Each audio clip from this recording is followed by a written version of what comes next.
Buenas noches a todos, bienvenidos otra vez aquí a este espacio cultural para dar inicio a una nueva conversatorio con Café y Marraqueta.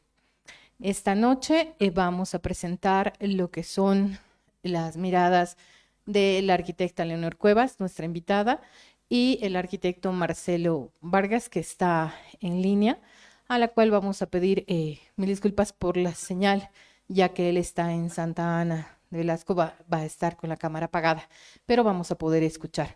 Y también tenemos una presentación diferida en video de la doctora Carla Jaimes, que actualmente ahora está en Alemania. Entonces empezamos este conversatorio y les dejo aquí con Leonor Cuevas, que va a ser justamente nuestra moderadora y nuestra invitada central. Gracias. Buenas noches a todos. Gracias a la invitación de ICOMOS Bolivia, Café Marraqueta, a las personas que están aquí hoy presentes y también a las personas que nos siguen en línea. Entonces, Marcelo, muchas gracias. Buenas noches. Te escuchamos, por favor, adelante. Muchas gracias, buenas noches. Bueno, eh, me han pedido un poquito desde la organización del evento que podamos hacer un poco una explicación de lo que ha sido y lo que son los museos en torno a la gestión del patrimonio, en este caso de Chiquitos, digamos, ¿no? Eh, Como ustedes saben bien, las misiones de Chiquitos fueron y son un sistema que funcionan de manera articulada, ¿no? Y además son el elemento que ha ayudado a articular y a generar un territorio, ¿no? Es así que desde la época de las misiones, en la época misional, los jesuitas, digamos, especializaban cada uno de las mismas misiones de acuerdo a la vocación del mismo territorio. Ya se habían tierras que eran más adecuadas para hacer sembradíos, había tierras que eran más adecuadas para la ganadería, habían tierras donde se hacía más recolección de cera porque tenían bosques más altos, qué sé yo. Entonces, todo eso ellos lo trabajaban y especializaban cada una de las misiones y tenían producciones en serie, digamos, ¿no? Lo mismo ellos hacían internamente el intercambio de los productos y lógicamente los excedentes salían a una de las misiones a donde se comercializaban o era el punto de partida para ir al resto de las colonias como Santa Cruz, Sucre y Potosí, digamos, ¿no? Este concepto de manejo territorial, de intercambio, de articulación y de complementación entre las misiones, nosotros lo seguimos trabajando desde la misma gestión del patrimonio, con una visión, lógicamente, de consolidar más el territorio, de generar desarrollo en el territorio y de no perder esa visión de territorio, digamos, y más bien darle más fuerza en torno a las especialidades que tiene el mismo, ¿no? Es así que en torno a los museos, digamos, para nosotros es un elemento que nos ayuda un poco a difundir, a, a difundir y a consolidar una serie de elementos que son particulares de cada sitio ya en la actualidad, ¿no? Si bien hay elementos que vienen desde la época misional, pero hay muchos elementos que ya son parte del contexto contemporáneo, digamos. Entonces, a través de la red museo hemos logrado un poco rescatar estos elementos que nos ayudan a fortalecer la identidad local, pero también nos ayudan a articular y a generar circuitos turísticos, ¿no? Que hacen de que el recorrido de Chiquitos sea necesario hacerlo completo para poder entender el verdadero significado de lo que eran las misiones y cómo funcionaban, ¿no? Es así que, por ejemplo, en el planteo de red de museos que venimos trabajando, porque todavía no se ha consolidado, si bien se han ido interviniendo algunos museos, hay otros que todavía siguen siendo propuestas y hay otros que todavía siguen siendo solo el nombre, porque todavía no se han elaborado los proyectos. Pero en ese sentido hemos ido generando esta red de museos con estas potencialidades de cada uno de los sitios, ¿no? Así que ese elemento nos ayuda también a desarrollar otros factores dentro de cada una de las misiones. Por ejemplo, hablamos el Museo de San Javier, que tiene que ver con instrumentos musicales, con lutería, ¿no? Y a través de la escuela taller recuperamos y estamos trabajando en la recuperación de la fabricación de instrumentos en San Javier, por ejemplo, que se convierte ya en una actividad productiva y que va a ser otro atractivo que va a fortalecer también esa potencialidad de ese sitio. En Concepción, por ejemplo, se está trabajando el Museo de la Restauración, que tiene que ver con todos los talleres de restauración que se realizaron y que se centraron en Concepción en la época del arquitecto Jarrot. Y eso hace que trabajemos un taller especial en el tema de talla y policromía, por ejemplo, que además ya viene a fortalecer ese elemento diferenciador en torno a la red, digamos, que vamos planteando. Entonces, todo esto no solo son elementos, digamos, para el tema de turismo, sino para desarrollar actividades productivas que van a generar una mejora de calidad de vida en el medio, ¿no? Entonces, como bien dice nuestro principal financiador, digamos, patrimonio para el desarrollo. Entonces, a través de la gestión del patrimonio, ayudamos a fortalecer la identidad local, a consolidar los, los lazos entre todo el territorio, porque es un territorio bastante amplio, pero también generamos actividades productivas, desarrollo y mejora de calidad de vida en los propios habitantes y de manera complementaria y solidaria entre sí, además, porque no son réplicas de cada misión, digamos, las mismas técnicas, las mismas actividades, sino en cada sitio vamos trabajando más algunas técnicas que otras en torno a esa visión de territorio y a esa visión de explotar y de potenciar, valga la redundancia, las potencialidades que tiene cada uno de los sitios. Entonces, esa es más un poquito la idea con la que hemos nosotros trabajado la red de museos en Chiquito y que seguimos trabajando porque es una construcción continua, digamos, que además se va a ir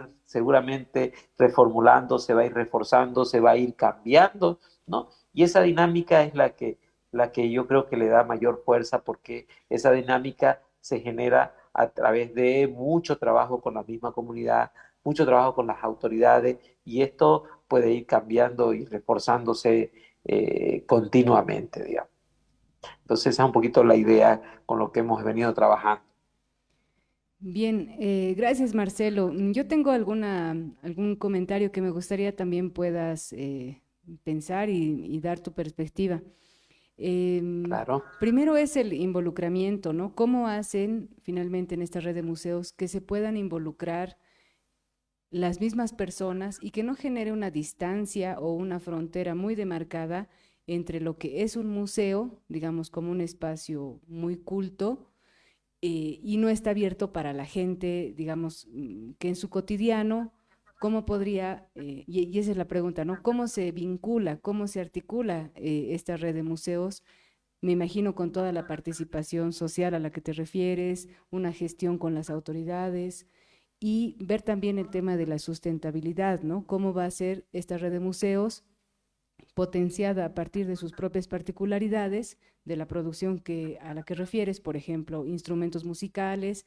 Creo que es importante eso, ¿no? El potenciar algo en un territorio en específico, pero también poder ver la sustentabilidad en el tiempo de estos espacios culturales. Eso, Marcelo, por favor.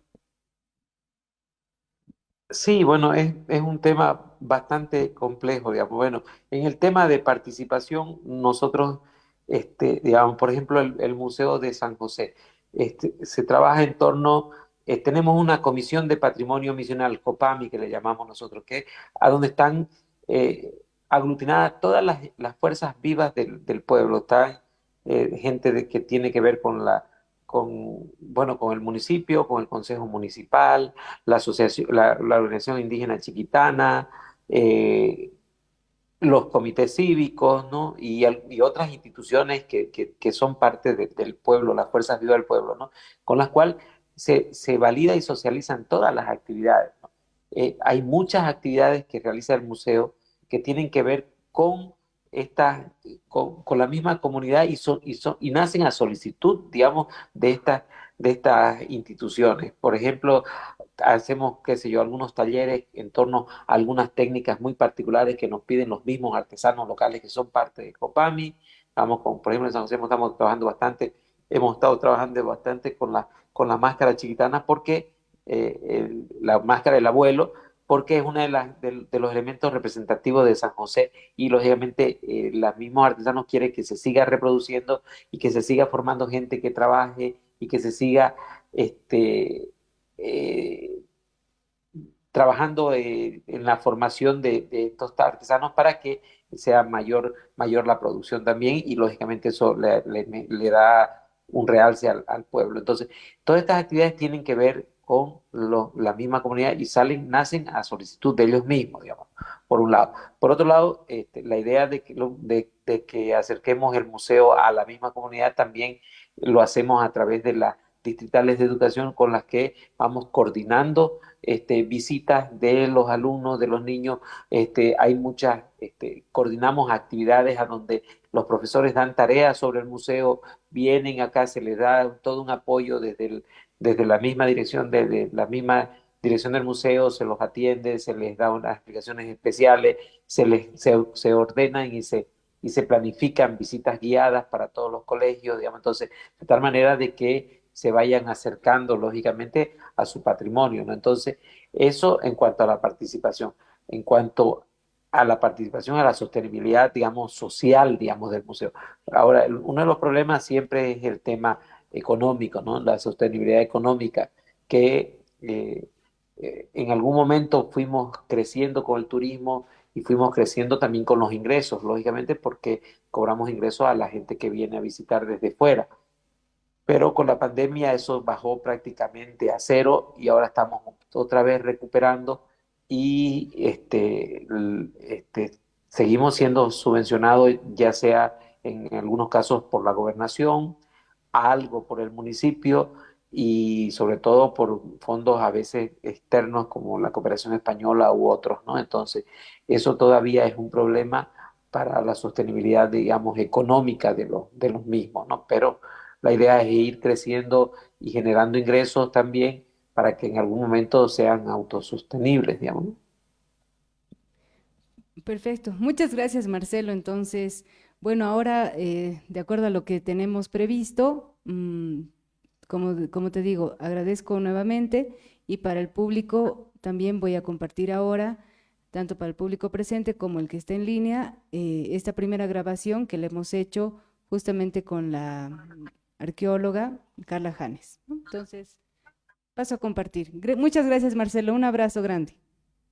Igualmente, muchas gracias. Buenas noches a todos, bienvenidos al Café Marraqueta. En esta oportunidad vamos a conversar sobre las culturas y la relación que tienen estas con el agua. Para eso tenemos una invitada muy especial, yo diría de lujo, como es la doctora Carla Jaimes Betancourt. Ella es profesora de Patrimonio Cultural de las Américas del Departamento de Antropología de las Américas de la Universidad de Bonn, en Alemania, y coordinadora del Museo Basa de la Colección de las Américas en Bonn. Es licenciada en Arqueología de la Universidad Mayor de San Andrés, aquí en Bolivia, y realizó su doctorado en Antropología de las Américas en la Universidad de Bonn. Sus investigaciones se han centrado en la arqueología de los llanos de Moxos, al sudoeste de la Amazonía, prácticamente de arqueología colaborativa, museos, análisis de proveniencia de colecciones, patrimonio y territorialidad de los pueblos amazónicos. Es un honor tenerte, Carla, en este Café y Marraqueta de junio. Por la diferencia de horario es que se hizo esta grabación que les vamos a mostrar, pero realmente nos interesa muchísimo todo tu trabajo porque en lo personal es una gran contribución a la cultura boliviana y a la cultura del Oriente, que hasta el momento básicamente ha sido, no quiero decirlo así, pero olvidada, ¿no? Y tú estás revalorizando un trabajo que realmente es muy valioso para nosotros. Carla, buenas noches y bienvenida.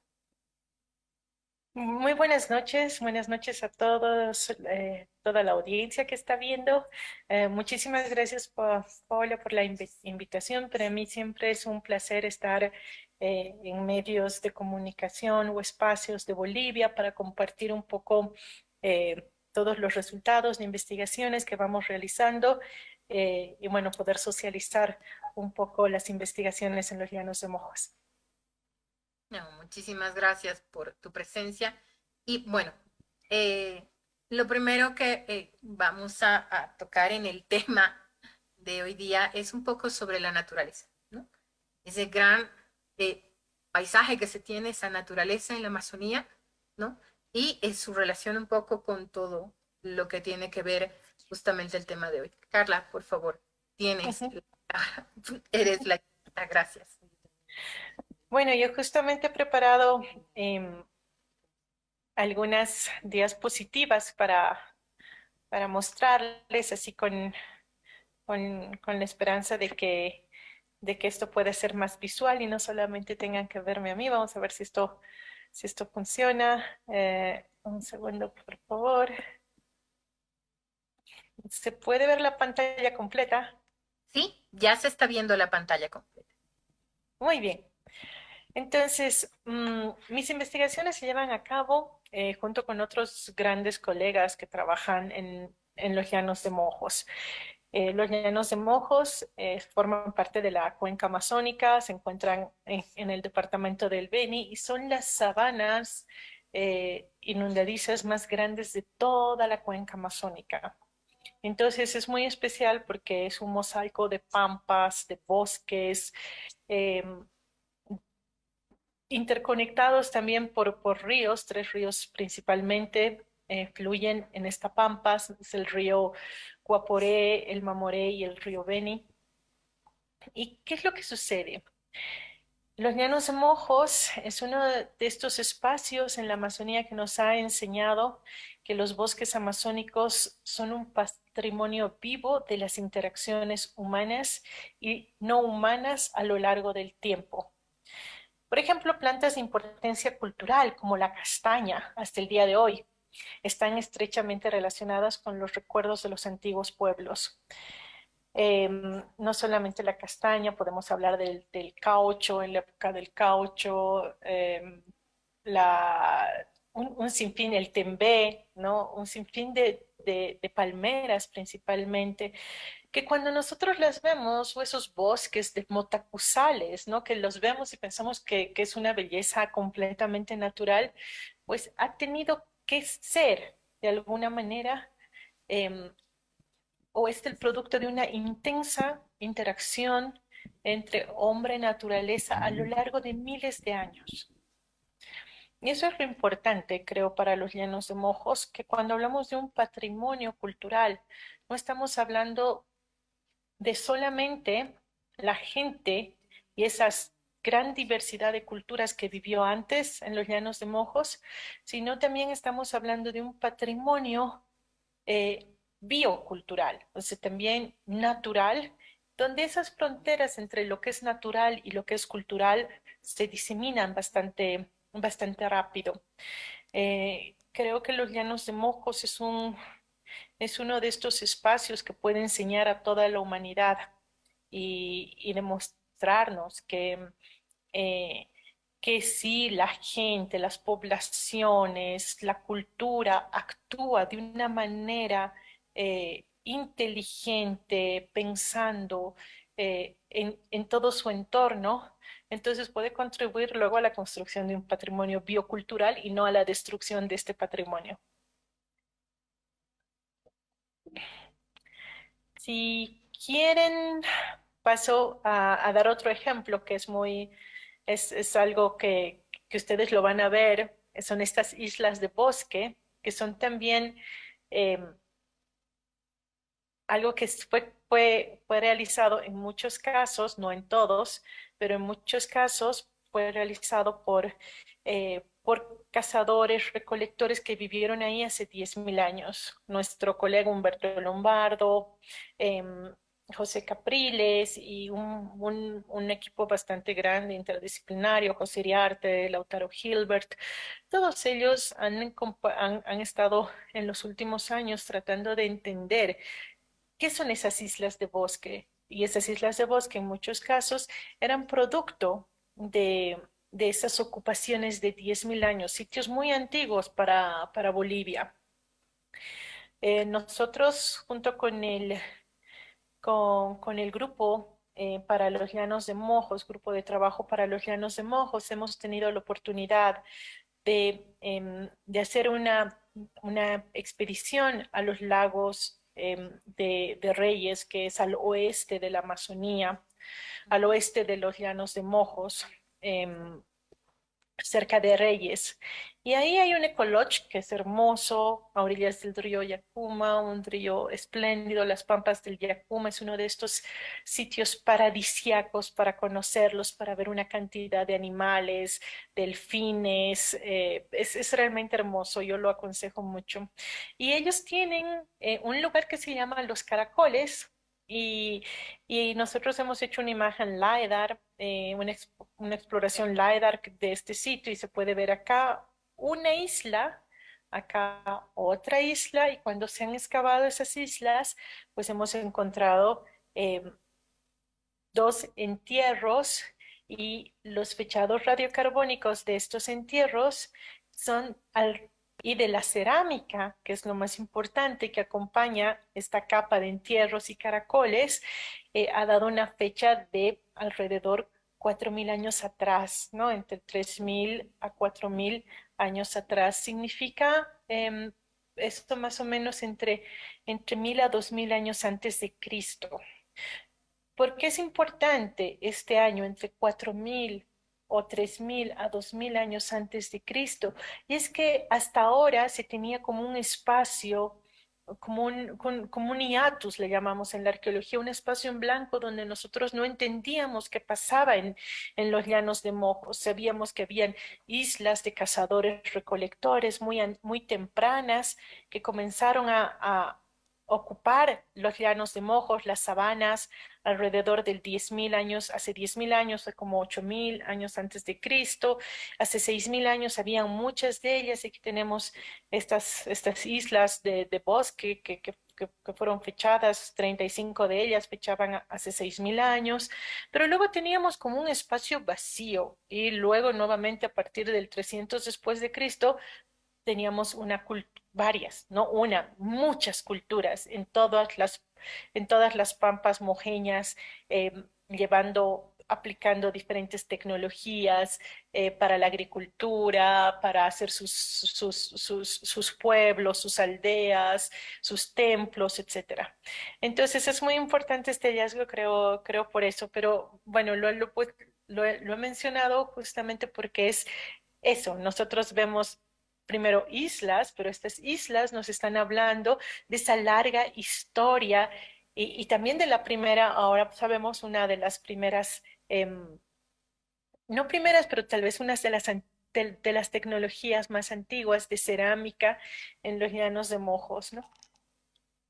Impresionante. Realmente es, como tú dices, es una contribución única que se está haciendo a todos estos periodos y especialmente a lo que sería llenar estos vacíos históricos que van a contribuir enormemente con el conocimiento de los pueblos orientales.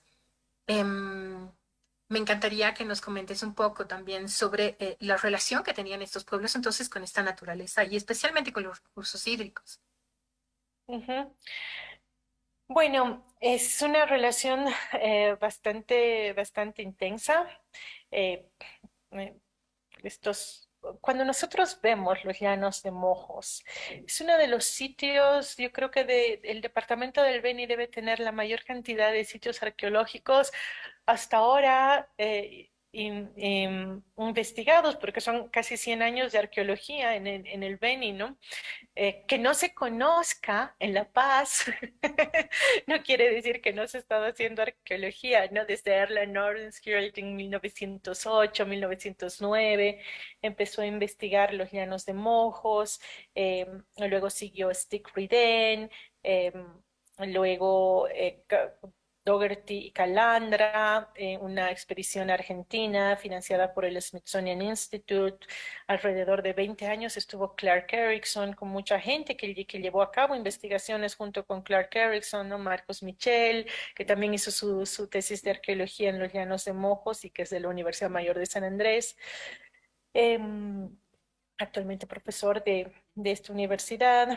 Luego también estuvo John Walker, o sea, mucha gente, y ya desde 1999 pues tenemos Heiko Brumers, como que ha habido una alza, ¿no? De gente de la Universidad de Exeter, José Iriarte, Francis Mail de la Universidad de Reading, estuvieron también una expedición japonesa que estuvo excavando varios años en el departamento. Em, Vieron también contribuciones de una universidad de Polonia.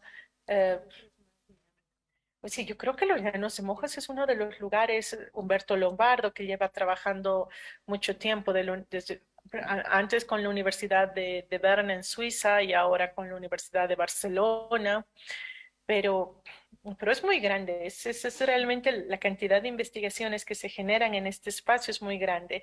Y ahí lo que encontramos es eso, ¿no? Que es, es toda una modificación increíble del espacio.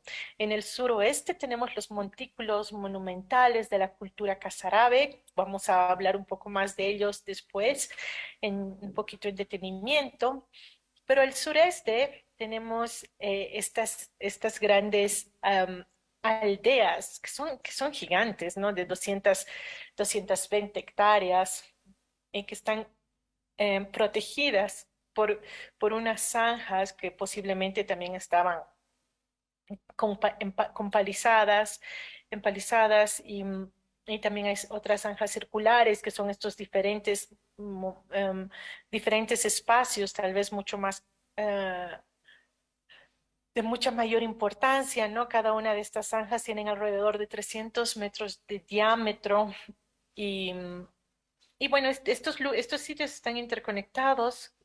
Aquí vemos esas islas, dentro de estas islas están estas zanjas donde vivía la gente, y estas están interconectadas por muchos caminos, pero también otras obras, como por ejemplo trampas de pescado. Y al oeste de los Llanos de Mojos es muy impresionante la cantidad de diferentes tecnologías que se aplicaron para realizar agricultura, ¿no? Entonces tenemos, por ejemplo, los camellones, campos elevados de cultivo. Estos campos elevados de cultivo pueden ser así extremadamente largos. Estamos hablando de un campo elevado de cultivo de 30 metros de ancho hasta 200 metros de largo, solamente 40 centímetros de ancho, 50 centímetros de ancho, pero que eso hace que ya no tenga que estar en los cultivos en tierra inundable. Y sin embargo acá, estos que vemos acá llegan hasta ser 2 metros de alto, ¿no? Y bastante delgados, ¿no? De 2 metros de ancho. Entonces, también hay estos montículos de cultivo que les voy a mostrar más adelante. Entonces, hay una gran diversidad y complejidad de tecnologías agrícolas que se están utilizando en diferentes momentos también, ¿no? No solamente todos al mismo tiempo y también por diferentes culturas. O sea, yo veo que los Llanos de Mojos es un sinónimo de diversidad, ¿no? Diversidad paisajística también, porque tenemos estas pampas, tenemos los bosques de galería, tenemos islas de bosque, pero también una diversidad étnica gracias a Dios la conservamos hasta el día de hoy, ¿no? Recordando de que son casi 18 pueblos indígenas de la Constitución Política del Estado que viven en este territorio, en los Llanos de Mojos. Wow, realmente creo que es impresionante todas las investigaciones que se tienen y creo que nos estás hablando y nos estás comentando de un cambio de paradigma con respecto de todo lo que se conocía hasta el momento de justamente estos pueblos, ¿no? Y Ujú. Iván, yo creo que habitando la Amazonía hay todo un cambio de categorización que se puede hablar. Y Sí, respecto a esto, exactamente. ¿cuáles crees que han sido los hallazgos más importantes que van a darnos hasta ahora, ¿no? O sea, que se han encontrado hasta ahora. Ujú. Bueno, yo creo que la aplicación de tecnología LiDAR ha revolucionado la manera en cómo entendíamos l- a estos pueblos, a, el pasado, a la construcción, al uso de espacio de estas culturas, ¿no? Por ejemplo, nosotros habíamos estado, o sea, Heiko Brumers, yo cuando empecé haciendo mi licenciatura en 1999, comenzábamos investigando un montículo que era la Loma Mendoza. No habían habido muchas investigaciones de montículos porque es un lugar que tiene cientos de cerámica. O sea, realmente uno cuando investiga un montículo tiene que saber que va a tener miles de fragmentos cerámicos. Los fragmentos cerámicos son parte integral de todos estos grandes pisos y sitios grandotes que hemos encontrado. Entonces, cuando nosotros empezamos a investigar, y es que investigamos un montículo, vimos que estaban obviamente cerca de otros, ¿no? ¿Cómo esto, cómo se puede entender esa cercanía y cómo se puede entender los espacios construidos de los no construidos? Eso creo que solamente lo hemos entendido a través de la aplicación de este escáner. Que permite hacer un escaneado de la superficie de la superficie terrenal y luego mediante algoritmos bastante específicos saca la vegetación de manera virtual, entonces podemos ver lo que está debajo de la vegetación. Algo que para la gente que ha visitado el Beni es difícil, ¿no? Pero todo es así, una exuberante vegetación muy linda.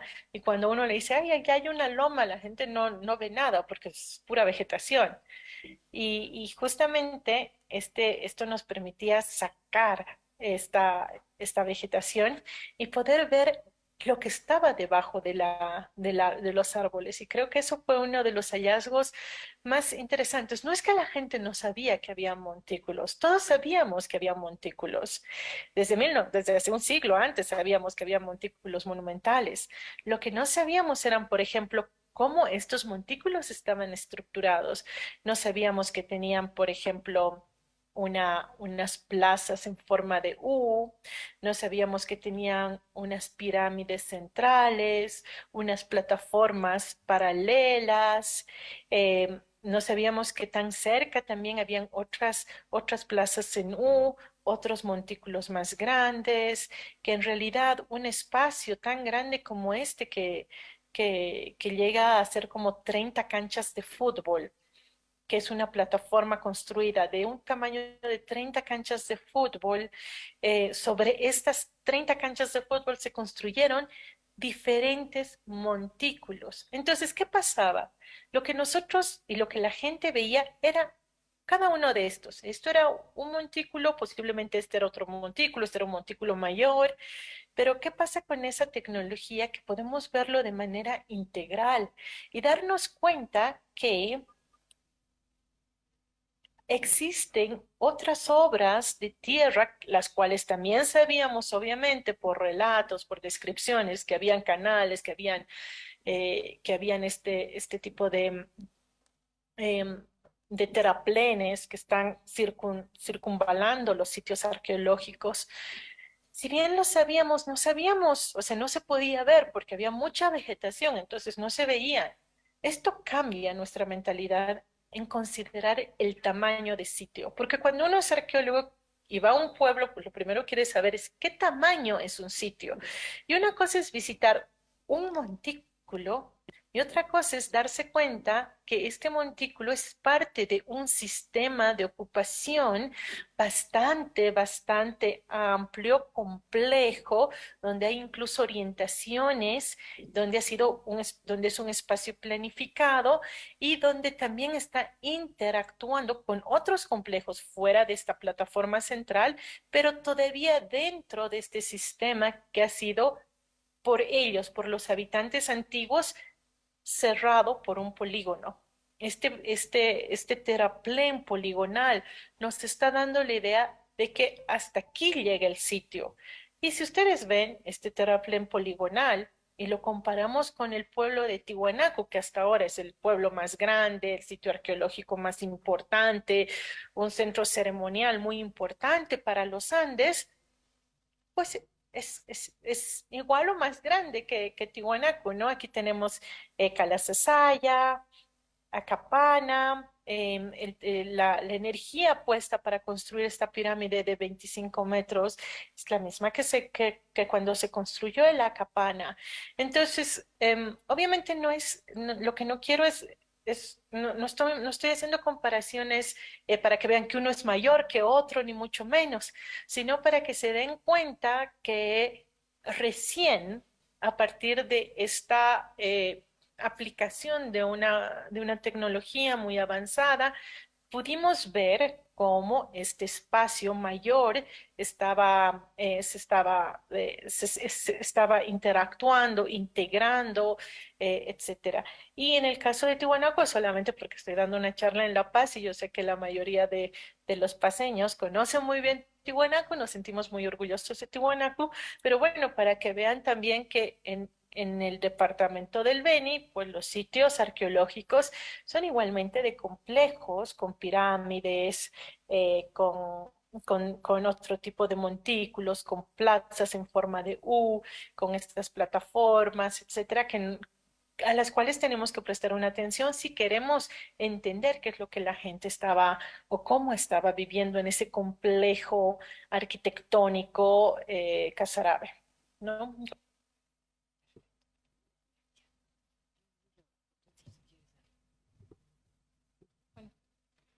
La presentación realmente es extensa, pero es lo central que queríamos mostrarles. Va a haber una segunda parte de la doctora, pero ahora quisiera presentar a nuestra invitada. Si me permiten, es la arquitecta María Leonor Cuevas, docente titular de la carrera de arquitectura de la Universidad Mayor de San Andrés. Es arquitecta y antropóloga, magíster en evaluación y gestión de patrimonio histórico artístico de la Universidad de Salamanca en España y tesista de la maestría en estudios sociales y urbanos y desarrollo. También es tesista del doctorado multidisciplinario en políticas, sociedad y culturas, ambas del CIDE-SUMSA.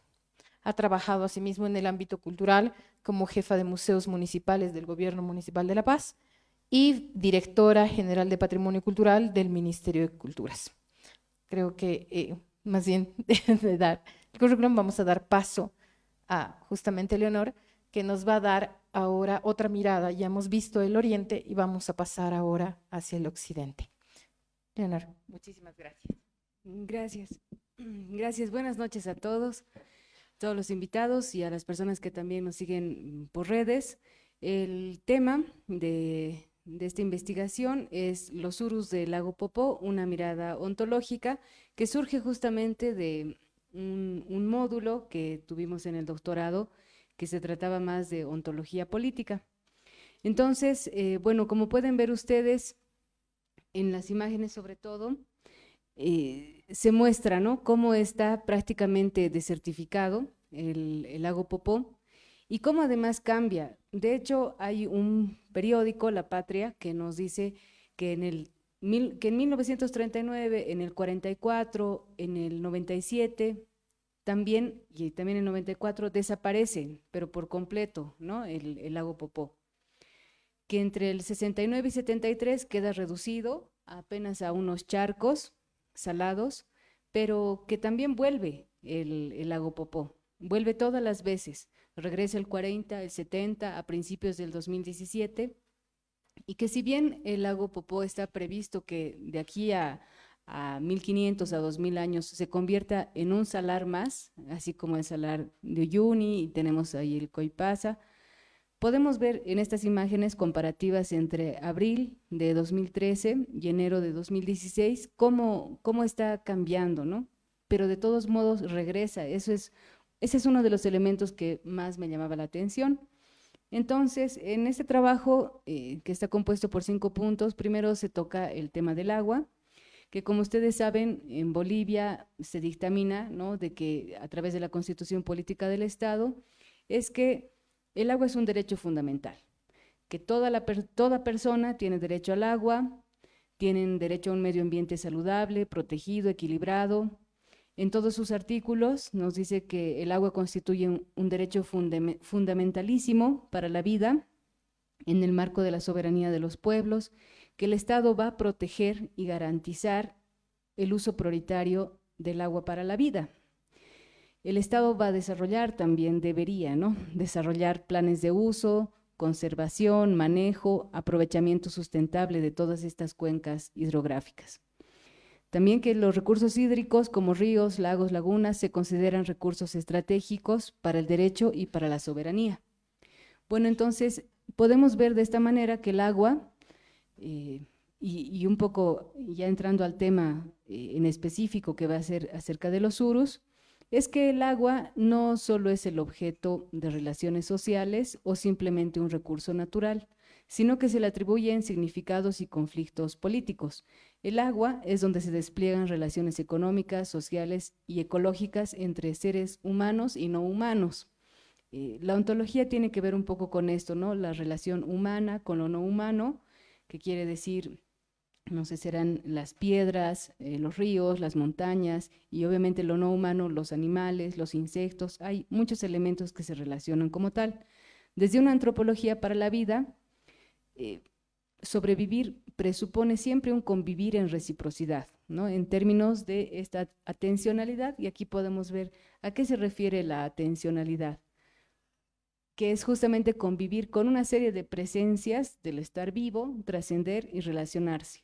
En este caso, entre el ser, espacio y agua, para controlar el oikos, ¿no?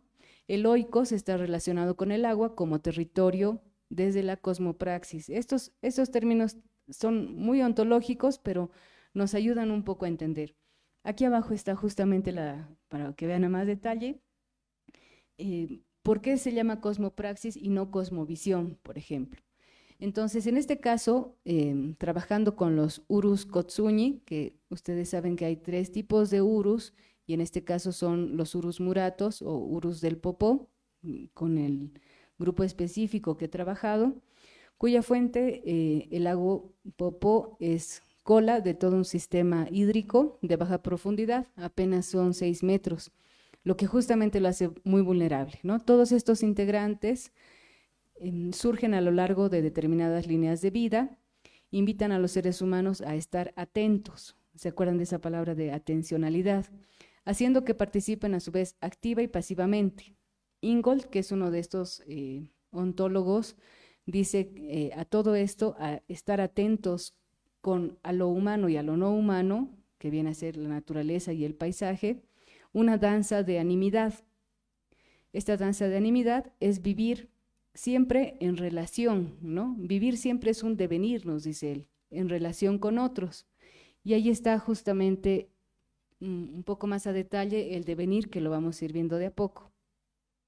El segundo punto tiene que ver con la territorialidad. Ahí podemos ver justamente dónde están ubicados estas poblaciones uru, tanto Uruchipaya, están los Iruito y los Muratos, ¿no? Entonces, se suele considerar justamente a los urus, de manera general, uno de los pueblos más antiguos de las Américas, y además esto ya está trabajado por Poznansky, por Wachtel, por varios autores que han trabajado arqueológicamente. Yo no me he metido mucho a lo arqueológico, pero está considerado como uno de los pueblos más antiguos, pero también el más discriminado, ¿no?, en la escala de racismo colonial y poscolonial. Incluso son discriminados entre diferentes grupos indígenas.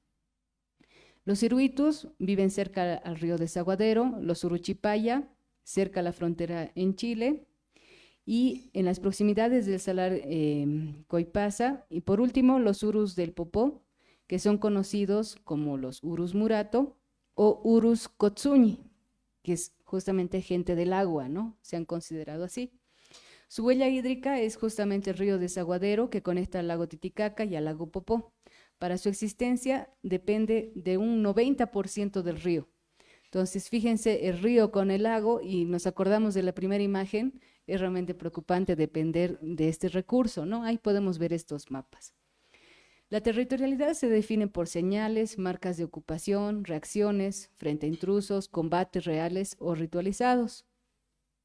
Los territorios, cuando hablamos de la ontología, no tienen fronteras claramente demarcadas y pueden concebirse como redes de nichos que se entrecruzan y compiten con otras redes.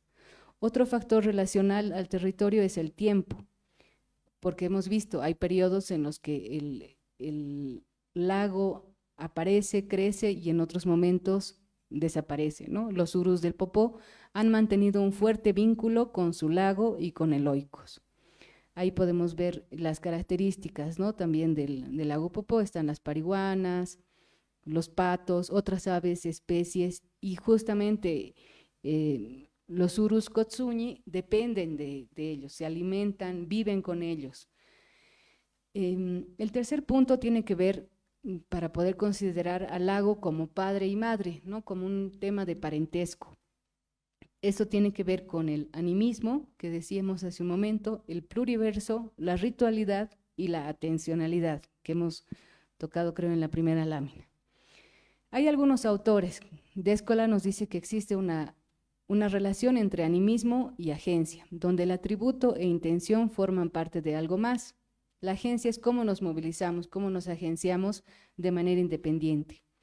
Al hablar de la naturaleza nos referimos a un concepto complejo e inmensurable. Se trata del reconocimiento del pluriverso, donde existen agencias de todo tipo, animales, insectos, piedras, montañas, ríos, lo que les decía, ¿no? Cosas. Y aquí está un poquito más a detalle a qué se refiere el pluriverso, ¿no? Entonces son distintos mundos y es tratar de no ver esto como una línea clásica, muy occidental, podríamos decir, de acuerdo a la globalización, como un solo mundo, ¿no? Sino que hay distintos proyectos, compromisos ontológicos, donde realmente reexisten distintos seres, humanos, no humanos. Las cosas no son ni naturalmente dadas ni socialmente construidas, sino son un resultado de un proceso de co-construcción donde todos deberíamos ser responsables, ¿no? Así como hablamos de la Pachamama, bueno, pues también con el tema de los recursos hídricos deberíamos poner más atención. En muchas sociedades no occidentales o no modernas no existe una división entre la naturaleza y humano, ¿no? Esa línea tan dualista de entender las cosas estructuradas entre uno o lo otro, ¿no? Entre individuo, comunidad. No existe el individuo, sino personas en continua relación con todo el mundo humano y no humano. Entonces ahí la pregunta es, ¿cómo es el pluriverso, ¿no? De estos urus del Popó? Y es justamente la ontología relacional a través de mallas y tejidos co-constitutivos en evolución, donde en este mundo van a caber muchos mundos. Hablando un poco de esto del parentesco, de entender al lago como padre y madre, tenemos estos testimonios, ¿no? Que se los paso a leer. Dice Genaro Inta, bueno, está ahí, somos gente del agua, el lago Popó es padre y madre, estamos como huérfanos, no hay pescados, aves. Desde que el Popó se secó, los urus somos huérfanos, el lago nos daba la vida. Antes, entre marzo y octubre, sacábamos unos 6 quintales de pescado día por medio, ahora nada. Nuestro creador nos escuchó y 3 días después llovió. Nuestra esperanza es que este año, con la estación de lluvias, volveremos a comer pejerrey. Son testimonios, ¿no?, que han sido trabajados con 2 personas ahí en el Popó. Para los urus del Popó, si bien existe una relación de parentesco con el lago, es necesario que estos lazos y energías anímicas se refuercen y renueven por medio de la ritualidad. Y ahí vemos cómo trabajan, ¿no? Que van a recoger un poco de agua donde queda, en algunos lugares remotos, y hacen una serie de rituales como la chaya para que vuelva a llover y vuelva el agua. Se atiende el lago, se lo espera y se anhela que vuelva. Así, la agencia del lago es subordinada a la vida atenta, conmemorando las dimensiones cotidianas y rituales, una conciencia hacia la relación de estar vivo en copresencia. Ahí está, ¿no? Cochayahuam punitiyaiku, es difícil, pero dice, nosotros desde siempre vivimos del y con el lago. Ese es uno de los testimonios también recuperados que nos dicen, vivimos con y también del, ¿no? Estamos en copresencia. El cuarto punto tiene que ver con la intencionalidad que decía al principio, la atencionalidad y el devenir de los urus del popó.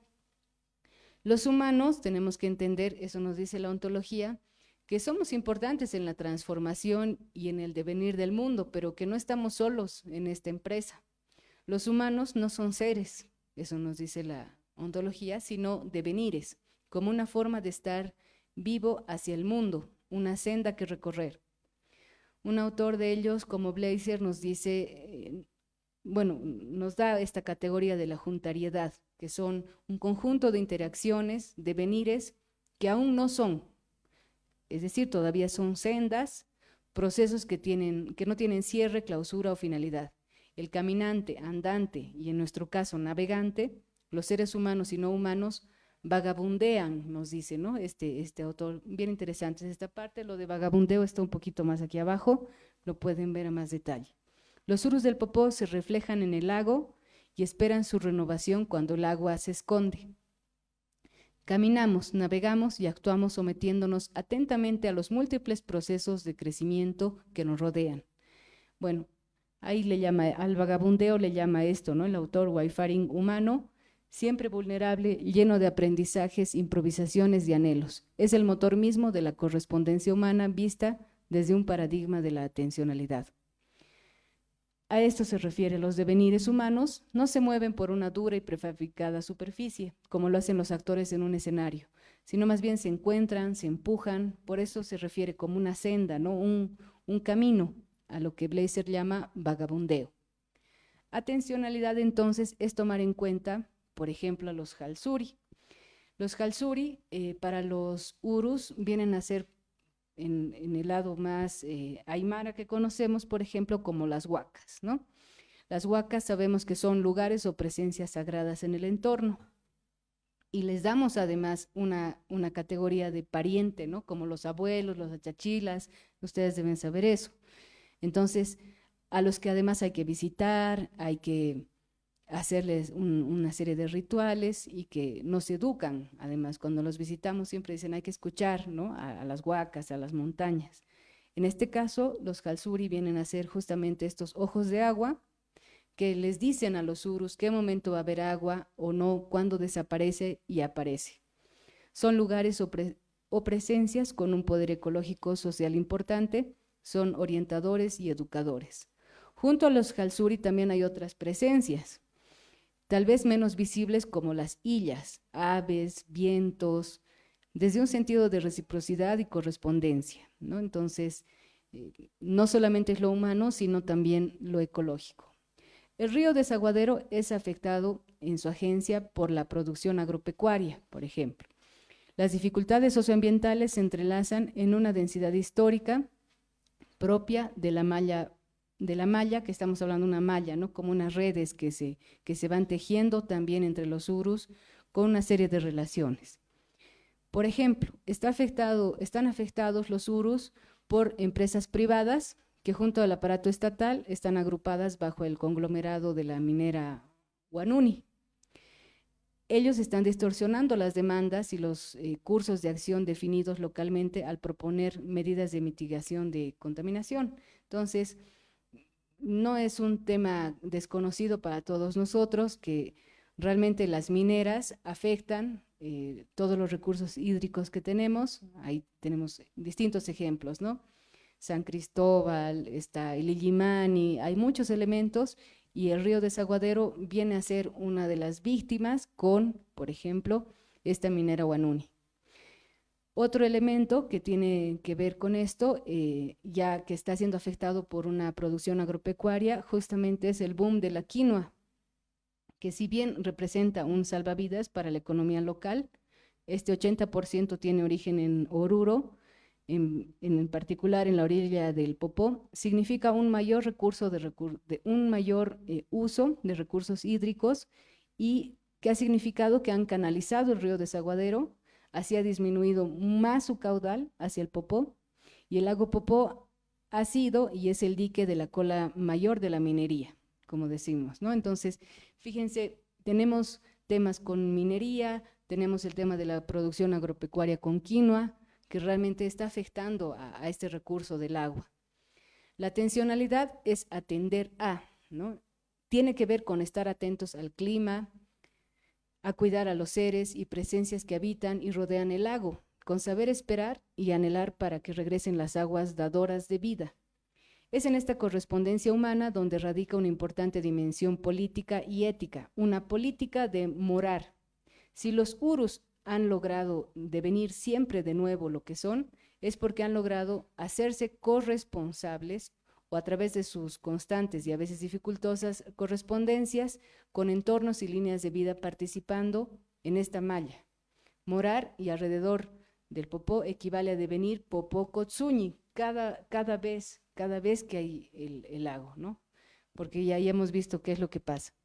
Ahí está un poco la explicación de la correspondencia humana. Y como quinto punto, ya para cerrar justamente el tema de estas miradas más ontológicas con los urus del Popó, es el poder y la cosmopolítica.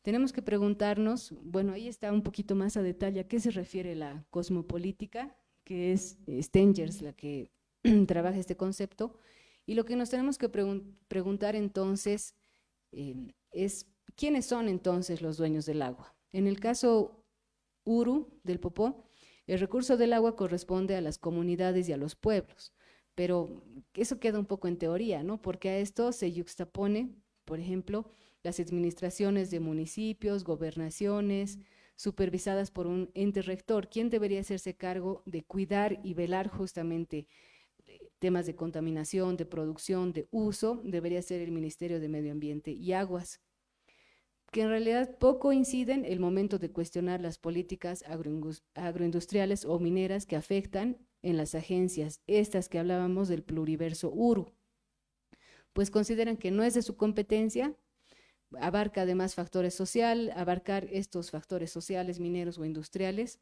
y tampoco se relacionan de manera orgánica con los municipios y gobernaciones. Por los fines políticos, además está teñido todo esto con tintes políticos que administra cada entidad, ¿no? Entonces tenemos municipio por un lado, gobernación por otro, Estado central por otra parte, y relacionarse. Yo he visto a veces que le han querido dar soluciones a los urus, desde simplemente abrirles las puertas para que vendan sus artesanías, y esa no es una solución. No es una solución tampoco decir, bueno, necesitan cocinas, necesitan gas, entonces la ANH va a llevar garrafas. No, es una solución muy puntual, deberían ser soluciones colectivas y justamente más complejas, ¿no? Que atribuyan una serie de competencias al Estado central, a los ministerios, gobernaciones, municipio, ¿no? Entonces, es justamente eso lo que debería verse para tener más estrategias y control del agua. Es necesario asumir al agua como sujeto de derechos. Eso creo que está muy lejos todavía en nuestro territorio, y me refiero en todo Bolivia, ¿no?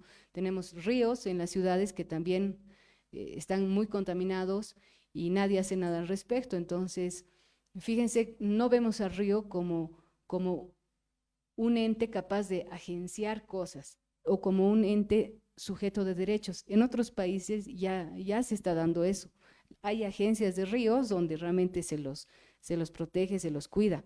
Cotari nos dice que cuando un río es reconocido como persona legal, su derecho más básico es el de vivir, ¿no? ¿Qué implica esto? Una implicación es su derecho a no ser contaminado de manera irreversible, cosa que para nosotros todavía va a ser muy difícil. Obviamente esto no significa que los seres humanos no podamos usar los ecosistemas, sino que nuestra forma de tratar al resto de la naturaleza debería estar dentro de los límites de la responsabilidad y el respeto, o de lo que se considere sustentable.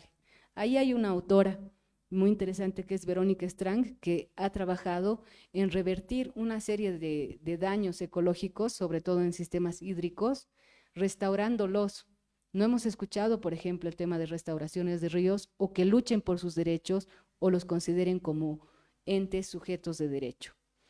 El control del agua es una forma más de poder sobre las agencias, las identidades culturales, urus del Popó, que en este caso conviven relacionalmente con otros seres.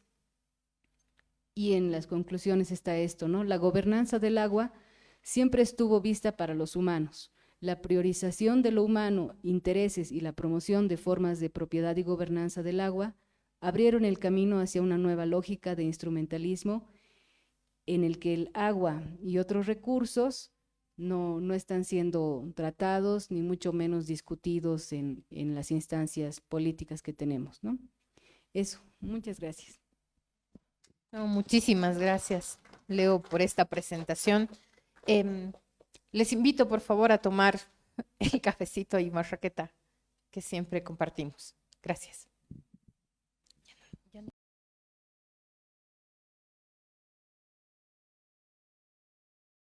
Gracias a todos. Vamos a pasar a una ronda de preguntas, por favor. ¿Algún público? Claro que sí. Sí.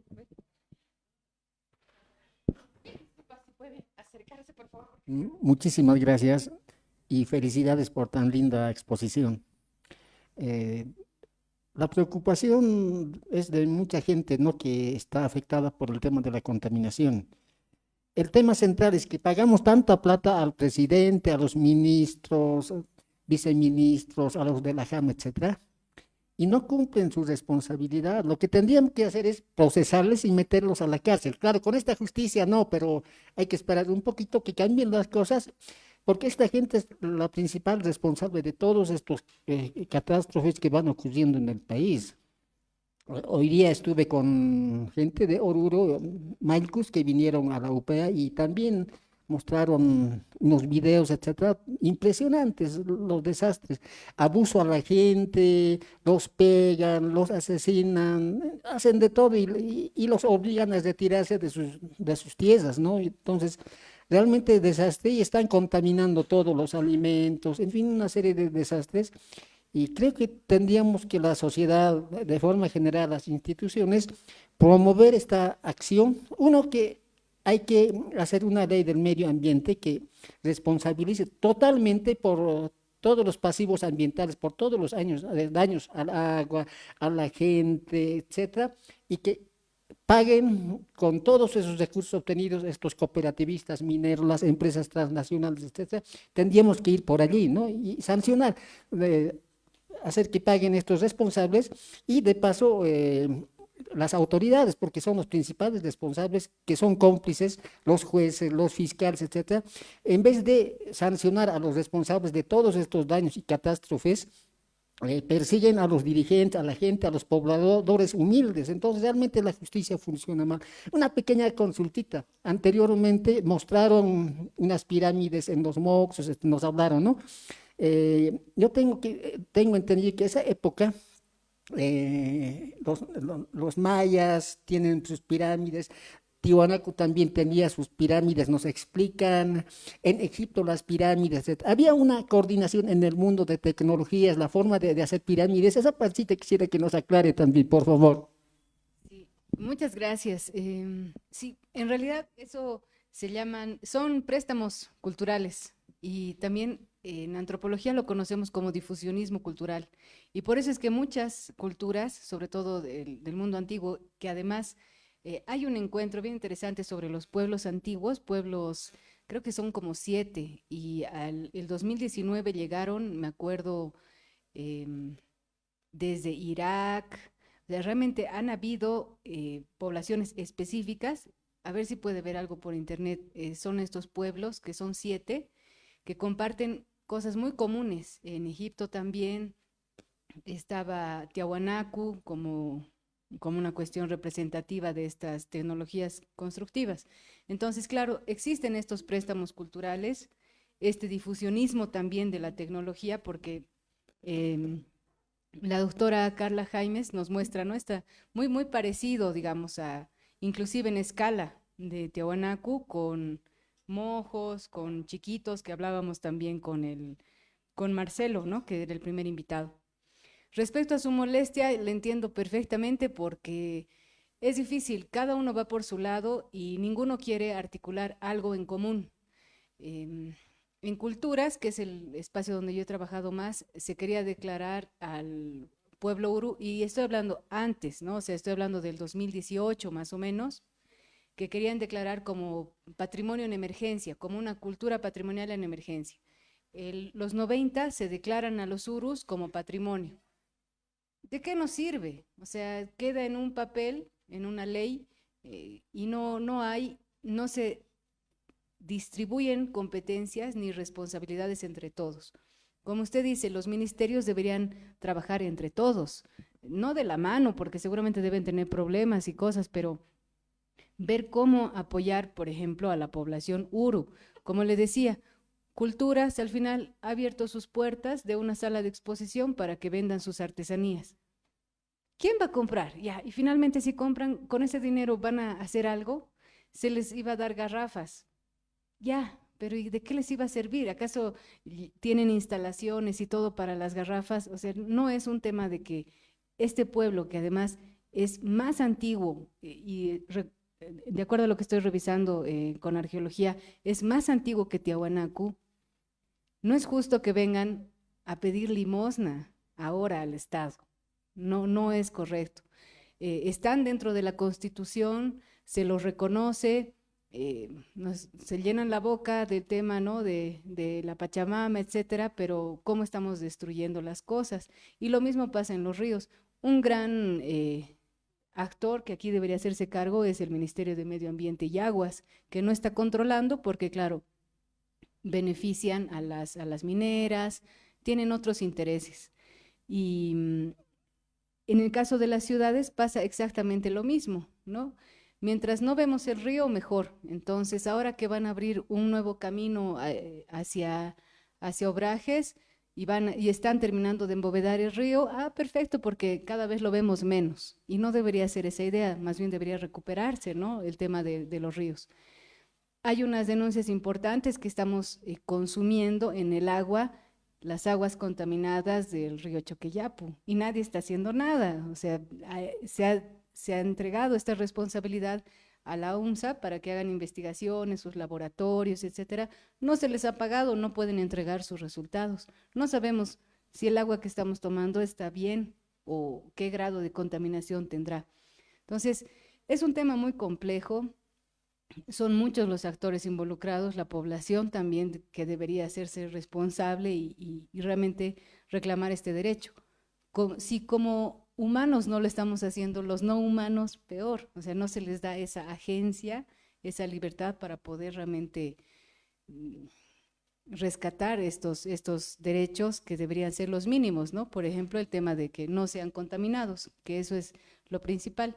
Y como usted dice, por ejemplo, los mineros, nosotros renegamos contra los mineros, lo que nos pasaba también en Potosí, que cualquier rato se va a caer el cerro, no sé qué, que es culpa de los mineros. No son los mineros viven una vida de riesgo cotidiana, no se sabe si van a salir vivos cuando entran a trabajar a la mina, mucho alcohol, muchas cosas, realmente no es una vida totalmente digna la de los mineros. ¿Pero acaso es culpa de ellos? No, son los grandes empresarios de estas mineras que están sacando y sacando más recursos y no les interesa si mueren 20 personas porque se les ha caído una de las galerías, por ejemplo. Entonces, yo creo que hay que realmente ir en contra de estas cabezas, de los verdaderos actores, como lo que sabemos, los políticos que se llevan un porcentaje importante de la empresa, de la minera San Cristóbal, que si yo llego a un curul, bueno, me va a llegar un 2% solo por ser autoridad, ¿no? Un 2%, ni siquiera voy a necesitar ir a ver qué está pasando en San Cristóbal, pero como soy vicepresidente me llega 2% de las regalías de esta empresa. Entonces, ese es el problema, ¿no? El momento que se les afecte, ahí seguramente saltarán. Pero como usted dice, habrá que esperar un cambio también, ¿no? Muchas gracias. Gracias. ¿Alguna pregunta más? Sí, buenas noches, Leonor. Muy buena la exposición, sobre todo este giro, lo que ahora está pasando, ¿no? En la academia con el tema ontológico, con estos giros que le estamos dando a la academia para entender de otra forma a las culturas. La pregunta va relacionado a, bueno, dentro de este ámbito que tú estás viendo, ¿has podido encontrar estas diferencias y estas similitudes en lo que es, en lo que tú dices, ¿no? En lo que es lo uru y lo aymara? Porque lastimosamente muchas de estos pueblos remanentes que han quedado se han aymarizado, se puede decir, ¿no?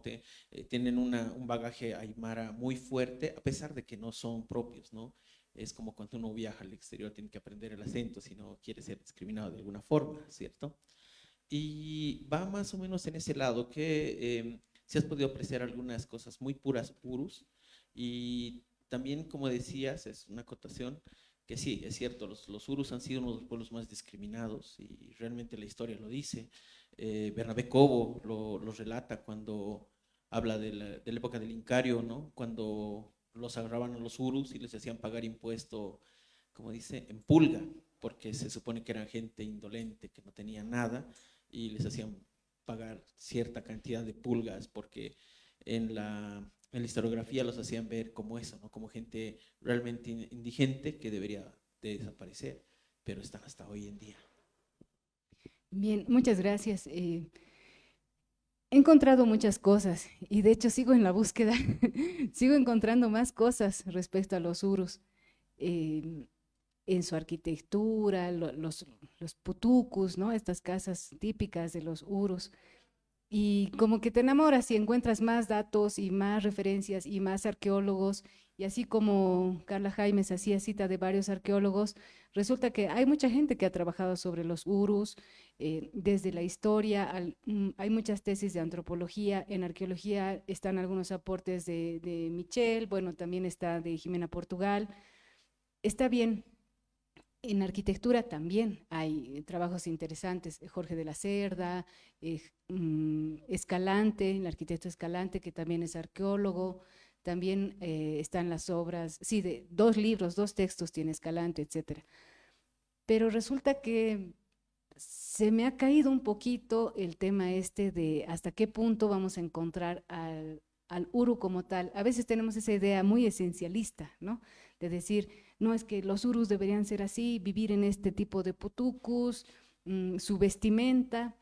Y he encontrado una tesis doctoral muy buena de la doctora Vicky Sainz, Virginia Sainz, que dice, ella es antropóloga, pero ha hecho su doctorado en arqueología, y dice, ya no hay los urus. O sea, al final, ¿quién es uru? Todos podemos ser urus y también podríamos no ser urus.